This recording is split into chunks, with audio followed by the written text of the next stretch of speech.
অষ্টম শ্রেণী বাংলা পথচলতির অনুশীলনী প্রশ্নপত্রগুলো নিয়ে আজকে আলোচনা করব। প্রথমে কি আছে 2।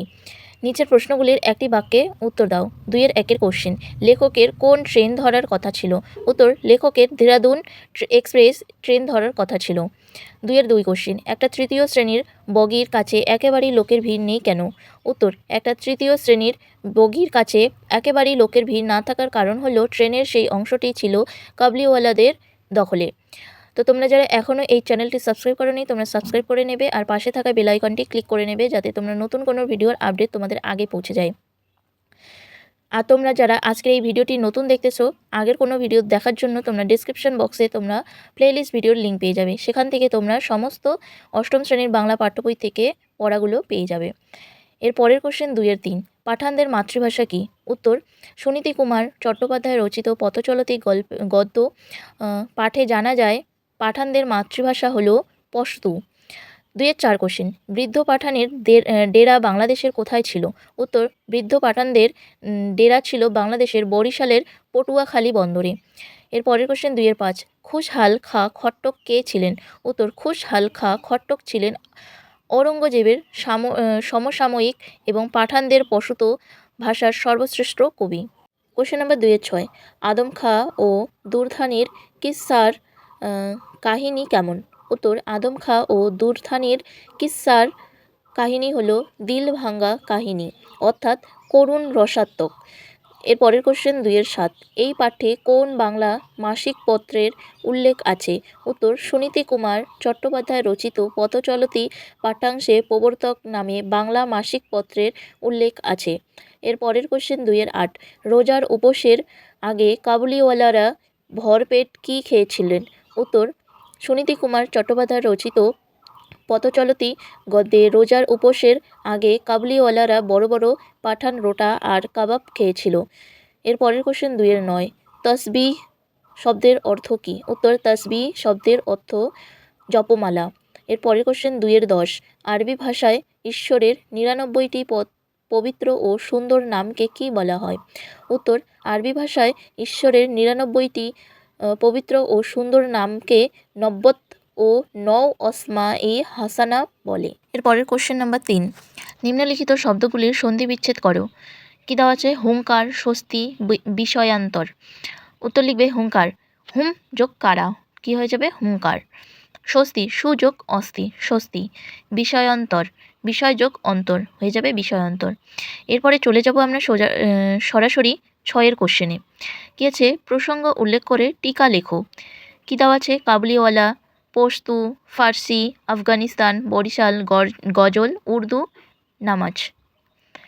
তো কাবুলিওয়ালা টিকা আমরা লিখব, সুনীতি কুমার চট্টোপাধ্যায় রচিত পথচলতি গদ্যে দেহরাদুন এক্সপ্রেসের একটি কামরায় 16 জন কাবুলিওয়ালার প্রসঙ্গ উল্লেখিত হয়েছে।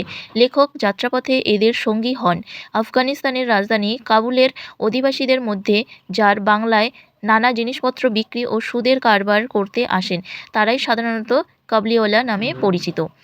এরপরে টিকা লিখব আমরা পশতু। কী লিখব? সুনীতি কুমার চট্টোপাধ্যায় রচিত পথচলতি গদ্যে কাবুলিওয়ালাদের মাতৃভাষা প্রসঙ্গে খুশহাল খাঁ খট্টকের গজল ও আদম খান দুরখানির মোহব্বতের কিস্সা প্রসঙ্গে পশতু ভাষার কথা এসেছে। পশতু ইন্দো ইউরোপীয় ভাষা পরিবারের ইরানীয় শাখার একটি ভাষা। আফগানিস্তান এ প্রায় 10 লক্ষ লোক এই ভাষা কথা বলে। এরা প্রায় সবাই পশতুন জাতির লোক। পাকিস্তানে আরও প্রায় 95 লক্ষ লোক পশতু ভাষার কথা বলে। এরপরে আমরা টিকা লিখব ফার্সি। সুনীতি কুমার চট্টোপাধ্যায় রচিত পথচলতি গদ্যে লেখক আফগানিস্তানের শিক্ষিত জনের ভাষা, উচ্চ ও ভদ্র সমাজের ভাষা, সরকারি ভাষা হিসেবে ফার্সি এর সঙ্গে এনেছেন। ফার্সি হলো মধ্য এশিয়ায় প্রচলিত ইন্দো ইউরোপীয় ভাষা পরিবারের ইরানীয় শাখার অন্তর্ভুক্ত একটি ভাষা। পারস্যের প্রাচীন জনগোষ্ঠীর ভাষা থেকে ফার্সি ভাষার উদ্ভব হয়েছে। বর্তমানে ভাষাটির 3টি সরকারি রূপ প্রচলিত। ইরানের একটি ফর্সা বা পড়শি নামে পরিচিত, আফগানিস্তানে ডেরি নামে পরিচিত। ভাষাটির আরেকটি রূপ তাজিকিস্তান এবং পামির মালভূমি অঞ্চলে প্রচলিত। তাজিকিস্তানের এর সরকারি নাম তজিকি। এরপরের টিকা লিখব বরিশাল। সুনীতি কুমার চট্টোপাধ্যায় রচিত পথচলতি গদ্যে বাংলাদেশের বৃদ্ধ পাঠানের বাসস্থান প্রসঙ্গে বরিশাল জায়গার নাম উল্লেখিত হয়েছে। বরিশাল বাংলাদেশের দক্ষিণাঞ্চলে একটি প্রধান শহর। এটি বরিশাল বিভাগের অন্তর্গত ও একই সাথে জেলা ও বিভাগীয় সদর দপ্তর। কীর্তনখোলা নদীর তীরে মোগল আমলে স্থাপিত লবণচৌকি গির্দে বন্দরকে কেন্দ্র করে এ শহর গড়ে ওঠে ও 1801 সালে বরিশালে তৎকালীন বারেকগঞ্জ জেলার সদর দপ্তর স্থাপিত হলে শহর হিসেবে এর ব্যাপক গুরুত্ব বাড়ে। এরপরে আমরা টিকা লিখব গজল। সুনীতি কুমার চট্টোপাধ্যায় রচিত পথচলতি গদ্যে লেখক ট্রেন যাত্রী কাবুলিওয়ালাদের কাছে পশতু ভাষার সর্বশ্রেষ্ঠ কবি খুশহাল খাঁ খট্টকের গজল শুনতে চেয়েছিল। গজলের উৎপত্তি আরব থেকে হলেও ফার্সি ভাষার এটি বিশেষ বিকাশ লাভ করে। পরবর্তীতে উর্দু ভাষায় এটি সমধিক জনপ্রিয়তা পায়। আরবি, ফার্সি, পশতু, উর্দু ছাড়াও হিন্দি, পাঞ্জাবি, মারাঠি, বাংলা এমনকি ইংরেজিতেও গজল লেখা হয়। এরপরে টিকা লিখব উর্দু। সুনীতি কুমার চট্টোপাধ্যায় রচিত পথচলতি গদ্যে লেখকের সামনের বেঞ্চিতে বসা দুজন পাঠান সহযাত্রী নিজেদের মধ্যে লেখক সম্পর্কে আলোচনা করেছিলেন।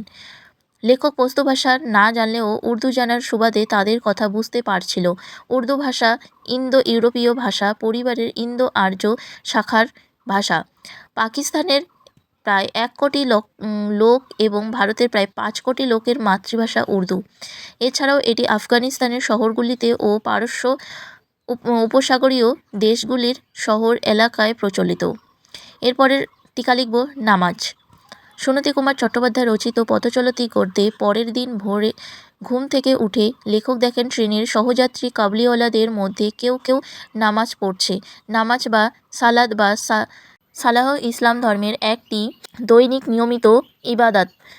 একটি নির্দিষ্ট পদ্ধতিতে নামাজ আদায় করতে হয় যা কুরআন ও হাদিসে বর্ণিত আছে। এটি মুসলমানদের জন্য প্রতিদিন অবশ্য করণীয় একটি ধর্মীয় কাজ। তো আজকের ভিডিওটি এই পর্যন্তই। এর পরের যে কোশ্চেনগুলো আছে তোমরা সেগুলো নেক্সট পার্টে পেয়ে যাবে। আর যদি এই ভিডিওটি ভালো লেগে থাকে তাহলে অবশ্যই আমাকে কমেন্ট করে জানাবে আর বন্ধুদের মাঝে শেয়ার করবে। তোমরা যারা এখনও এই চ্যানেলটি সাবস্ক্রাইব করোনি তোমরা সাবস্ক্রাইব করে নেবে আর পাশে থাকা বেল আইকনটি ক্লিক করে নেবে যাতে কোনো গুরুত্বপূর্ণ ভিডিও তোমার কাছে আগে পৌঁছে যায়।